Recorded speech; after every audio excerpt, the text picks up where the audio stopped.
Talk about low budget flights, no food or movies? I'm out of here. I like running better. Welcome back, YouTube viewers, to another video. Alright, so today I'm finally going to review Cars 3. I watched this movie for the first time almost a year ago.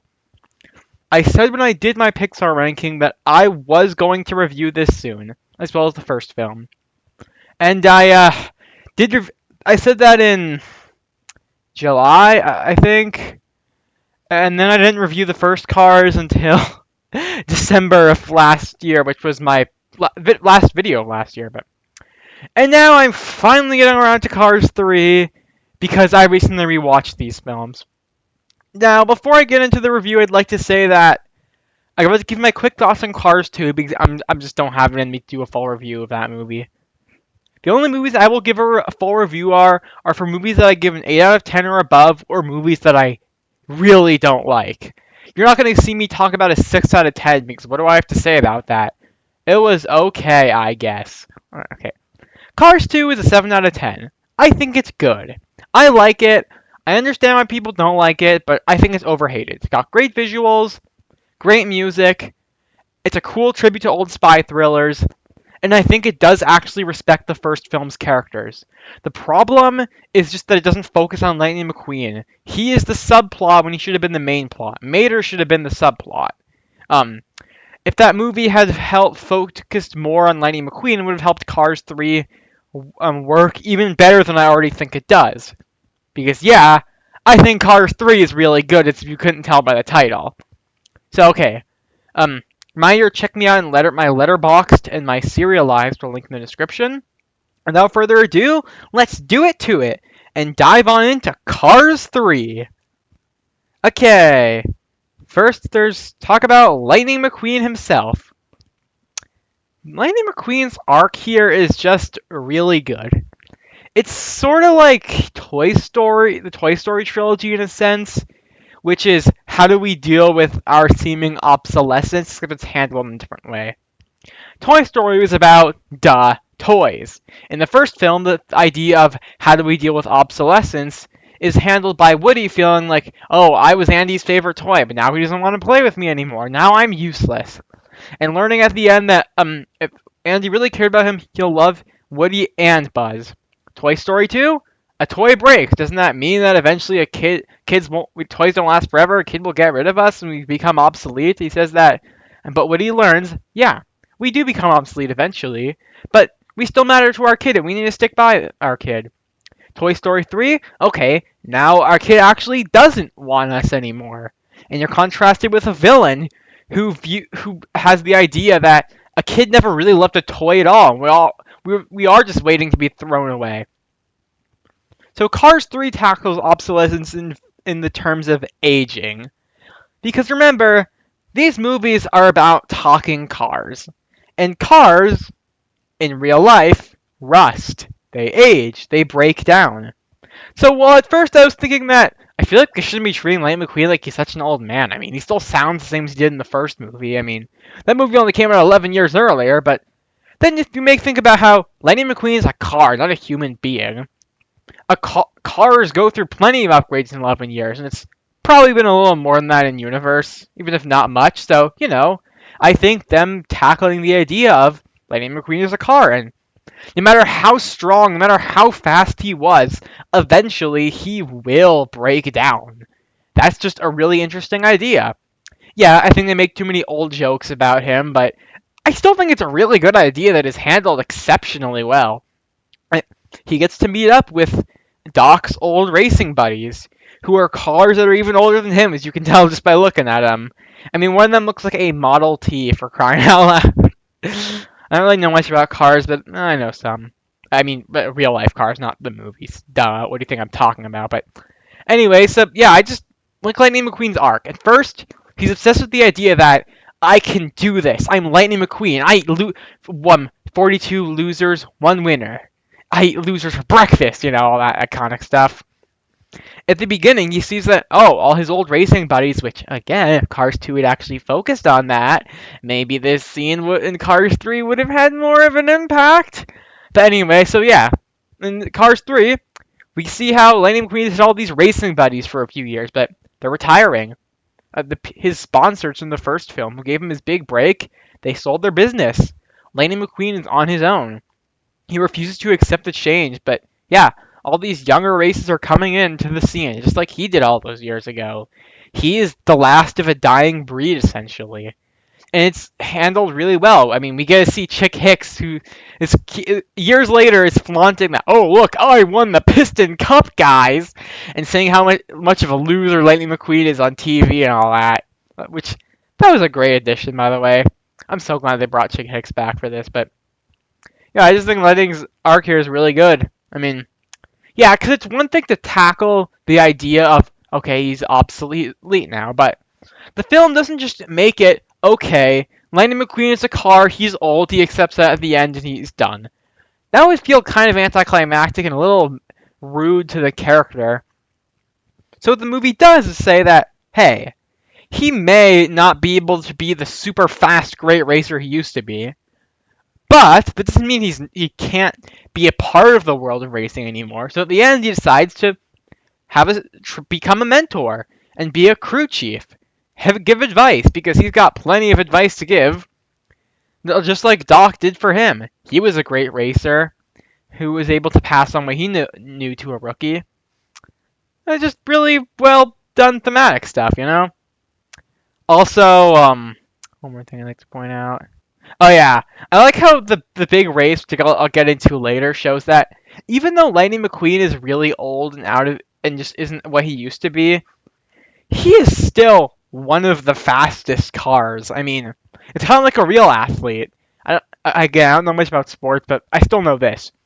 Even the best athlete in the world, even when he's super old, is still better than most of the people he's competing against. He probably wouldn't win since he's old, but he would still do well.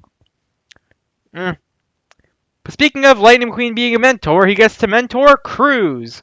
New character. Cruz is a really good character because she is a character. If this movie were made 4 years later, it'd be about how Lightning sees that, oh wow, Cruz is great. She's way better racer than I ever was. Why, I ought to just... And she would outclass him at every turn. But no. The movie goes into the idea that she has talent, she can be a great racer, but she isn't automatically one. There is actual development here. Wow, what a concept, which... Glad that's something Pixar is actually learning now with stuff like Inside Out 2, which is really good, but okay, whatever. So, I like how Cruz is introduced. Lightning is going to this big training center to get in shape and be the biggest comeback story of the year. But then he sees Cruz, and she's picked to be his trainer. Because, oh, she's not a racer, but she's a trainer. And she has to come along with him, and he's a little upset with it. He finds her annoying, and when she does try to test his racing skills, she keeps messing him up. She isn't doing so well either. Because yeah, she's not a racer. She may be a trainer, but it doesn't mean she's a good racer. But throughout the film, Lightning learns that, hey, she never wanted to be a trainer. She wanted to be a racer. He was her hero when she was a kid. She watched his races all the time. She wanted to be just like him. But when she finally got to be in a race, she says, all the other racers, they look nothing like me. They were bigger, stronger, faster than me. And she thought that she didn't belong. And as we see in this film, yeah, she didn't really have any skills, or really any, but Lightning, after she trains Lightning so much, ends up, even if unintentionally, reversing. Lightning ends up training her, teaching her what he knows, and she ends up coming out on top of the race at the end. It's really well done character work, especially since it's not like once Lightning decides to train her, she automatically gains confidence in the end. No, she is still nervous about it. I mean, imagine if you were a trainer in a sport for your whole life, and then randomly you got thrust into the championship race being told what to do by the greatest of all time. Speaking of greatest of all time, you gotta talk about Doc Hudson. Okay, one thing I really like about Doc here is that he was voiced in the first movie by Paul Newman, who is a super big famous actor. And Cars was one of his final films because he died about 2 years after it came out. And in Cars 2, they do have a nice little scene acknowledging his death, and that is handled very respectfully. But Cars 3 is, since it's supposed to be Lightning McQueen's final chapter, a lot of it is basically a tribute to Doc Hudson, which, is interesting too because he was voiced by such a legendary actor. It's kind of a tribute to this huge name. Also, even though, yeah, Paul Newman had been dead for almost a decade, what they did was genius. They took deleted scenes from the first film that Paul Newman did record audio for, and they fully animated them and put them into this film. They even, as a flashback, reanimated a scene from the original movie. And since it is technically new audio from the deleted scenes because it had been released to the public before fully finished, this is technically Paul Newman's final film, and I think it's really nice that his final movie is a big tribute to him. Because the whole movie is about Lightning thinking, okay, what would Doc do? Lightning is in the same position he was. He even goes out on the same accident he did. He was this huge famous racer that everyone loved, but then, big accident, he's out for a few months, he comes back and no one has any faith in him anymore. Sure, they liked him, but they're just moving on to the next guy now. And Lightning has to deal with that same thing, and much like Doc, he ends up training a up-and-coming young racer, and realizing that he may not be what he used to be. He can't do the things he used to anymore, but he still has value. There are still things he can do. I think certain sequences in the film, like Lightning meeting up with Doc's old racing buddies. He even meets Doc's teacher, who at first I thought, wait, wouldn't Doc's trainer be even older than him? And shouldn't he definitely be dead then? But then I thought about some more and thought, well, no, he could have just been the same age. So yeah, I guess it makes sense. We get to see 3 other of Doc's old racing buddies too, and how Lightning and Cruz hear from them that they were all told to just give up, but they were never going to amount to anything. But when they saw their opportunity, they took it, because opportunity usually only comes up once. And it's just done really well. I am surprised at how well done this movie was. So I'll get into the conclusion. Okay, Jackson Storm, the movie's villain. Okay, so much like the first film, this movie doesn't necessarily have a villain so much as it has a jerk rival. Jackson Storm is an antagonist. He's not necessarily a nice guy, because he definitely isn't, but he isn't evil. I'd say he's still a nicer guy than Chick Hicks, that's for sure. A lot of people don't like him that much. They say, yeah, he served the story well, but he's not really that memorable, and yeah, I've got to agree. I mean, I've defended animated villains that people really don't like, such as Drago Bloodfist from How to Train Your Dragon 2, but I gotta say, Jackson Storm goes up with the Kais of the world, from Kung Fu Panda 3, where he serves the story just fine. He's not unlikable as a villain or awful or anything. He just doesn't really leave an impact. He's just kind of there. I do like some things about him. For one, I like his design. Lightning McQueen looks more like a traditional old sports car you'd think of. Jackson Storm has these square hood, and he has these darker colors, and he looks more sleek. The whole point to sell him is this advanced new technology of car, things like that. I also like that he isn't a complete jerk to Lightning McQueen. He is in certain parts, but he actually does seem to have some sort of respect for him, because at the end of the day, Lightning McQueen still did win championships many times. He was still this huge sensation, one of the greatest racers who ever lived, so he still has some respect for him. It's just he sees him as, yeah, you were great back in the day, but it's my day now. I don't need you anymore. And I think if you're looking at him like that, he does work really well. Again, maybe not the most interesting character. He doesn't have the greatest vocal performance or anything like that, but he is good, and I think he was as much as he needed to be. I mean, I really don't know how else you could have improved him. Now I want to talk about the big final race itself. I already kind of did talk about it, but I think this is just one of the best parts of any of these movies. Honestly, this is one of my favorite climaxes to any Pixar movie. So, Lightning is finally here for the championship race. No one thinks he can do it, but he continues to push through the race, and Smokey, Doc's trainer, says to him, you might even make it to the top 10. Because, yeah, as I said before, Even though Lightning is old now, he's still one of the best of all time. Makes sense he'd still end up doing really well. But he isn't enough for Lightning to finish like 8th or something. He needs to be the champion, the winner, to prove that he still got it.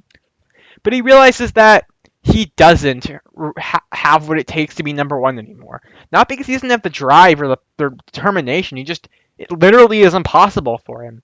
So, thinking about everything he saw Cruz do by the end of his training with her, he realizes that she needs to be the one to finish this race. Some people have complained about this, saying, "What? You're going to tell me that Lightning could stop halfway through the race, put his number on Cruz, and let her drive through to the finish the race?" But I don't mind it. One, I feel like it wouldn't be as satisfying if Cruz's character didn't get payoff. But on the other hand, it would be kind of unsatisfying if the whole race was just done by Cruz and Lightning didn't really get as much out of it as he should have. And as Smokey says, the rules only say the number has to make it to the finish line. It doesn't say it has to be on the same person the whole time. So, yeah, technically it works. And yeah, as I said before, even though Cruz has plenty of skill and is trained by the best, it makes sense that she still wouldn't have the proper confidence for something like this. So Lightning is able to mentor her just as Doc did for him during his big championship race in the first film. He's telling her that, no, the reason he's trying to get Jackson Storm is trying to get inside your head is because you've gotten inside his. He doesn't expect you to be doing this well. You need to go up there and you need to win. And she ends up doing the same trick that Lightning did, jumping over the other racer and flipping over, except this time making a perfect landing as she zooms to the finish line and wins. And everyone's happy because Cruz finally won. She proved herself as a racer. But Lightning also is counted as the champion because he still did half the race, so he counts. And yeah, I really like that because, as I said before, it wouldn't be satisfying for just one of them to get all the glory. It's nice that both of them get to have something out of this. It just works really well and feels like a really satisfying final race. I gotta talk about, the ending of the film, where everyone is gathered to watch Cruz and Lightning race, and Cruz is now sponsored by Dinoco. Nice touch. But Lightning comes in with an old blue paint job, calling himself the Fabulous Lightning McQueen. Which, yeah, I love how it's not subtle at all it is. It just works really well, because even though these movies do have a fair bit of serious, slower moments, they're still kind of cheesy, so I think this just could not have worked if it were subtle.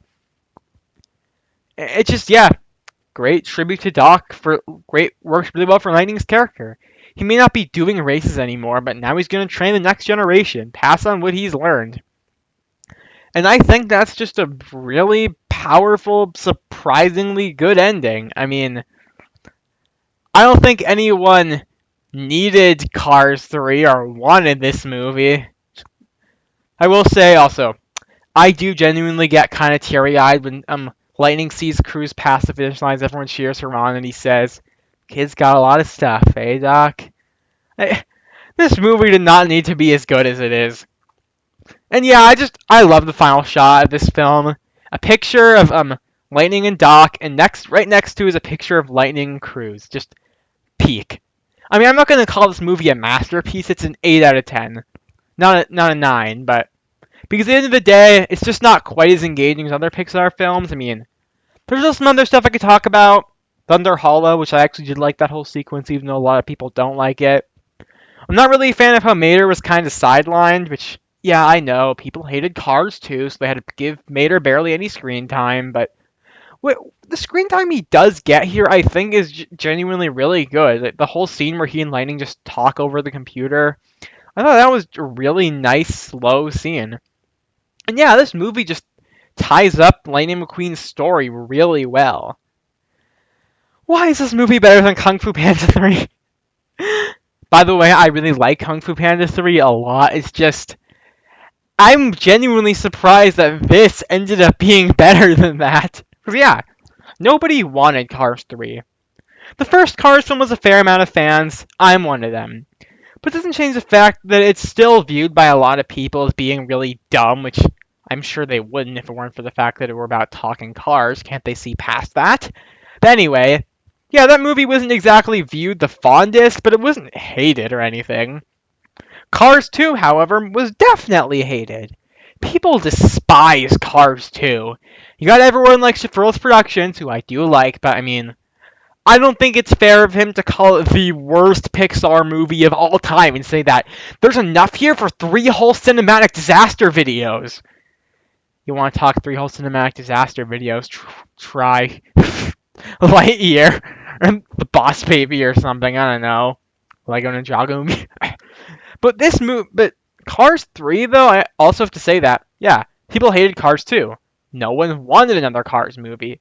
No one expected this movie to be any good. And yeah, as box office shows, it didn't perform that well, but people who did watch it were able to say, huh, that was actually not bad.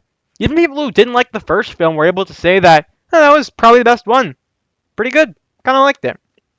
Because, yeah, there is a lot to really like here. I do understand why some people would call the first film better. I think it has a lot of really strong elements, but I did a review of it last year. I'm a big fan of that movie, but something about Cars 3 that just works in a way I don't think other Pixar films do. As much, even though there are a lot I love more than this one, because this movie tackles the theme not just of obsolescence, like I talked about earlier, but legacy. What is Lightning McQueen's legacy going to be? And I think that's just a really interesting message that the film did a really great job dissecting. There's more I want to say here. I'm just not really sure what it is. Because, wow, this review's probably way longer than I thought it would be. So, yeah, comment down below what you thought of Cars 3, because I think there can be some really interesting discussions out of this film. I like it a lot, and if you guys are watching this, I hope you enjoy this review. So, that's all for now. And remember to stay way past cool.